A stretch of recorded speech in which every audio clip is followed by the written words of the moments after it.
नमस्कार मंडळी, झी मराठी वाहिनीवरील नवरी मिळे हिटलरला ही मालिका लोकप्रिय मालिकांपैकी एक आहे।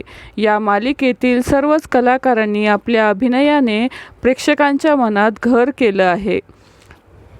मालिका प्रेक्षकांची आवडती मालिका असतानाच या मालिकेवर आणि प्रेक्षकांवर आता झी मराठी चॅनलने मोठा अन्याय केल्याचे लक्षात येत आहे आणि यामुळेच या मालिकेला आता मोठं नुकसान सहन करावा लागू शकतं।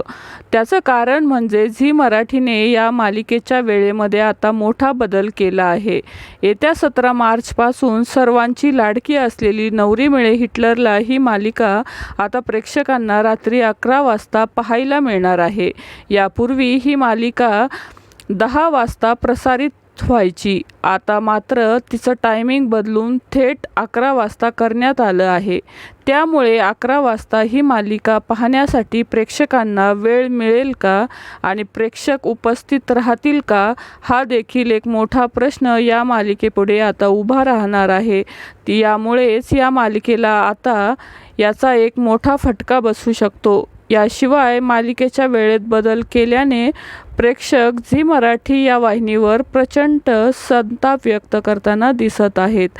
नवरी मिळे हिटलरला ही मालिका इतकी चांगली मालिका असून तिला योग्य वेळ न देता 11 वाजता लावणे हा चॅनलचा अत्यंत चुकीचा निर्णय आहे, असं म्हणत प्रेक्षक आता झी मराठीवर संताप व्यक्त करताना दिसत आहेत। तर नवरी मिळे हिटलरला वेळेत बदल झाल्याने तुमची काय प्रतिक्रिया आहे ते नक्की कमेंट करून सांगा। मालिका विश्वातील अशाच नवनवीन अपडेट जाणून घेण्यासाठी आपल्या चॅनलला नक्की सबस्क्राईब करा। धन्यवाद।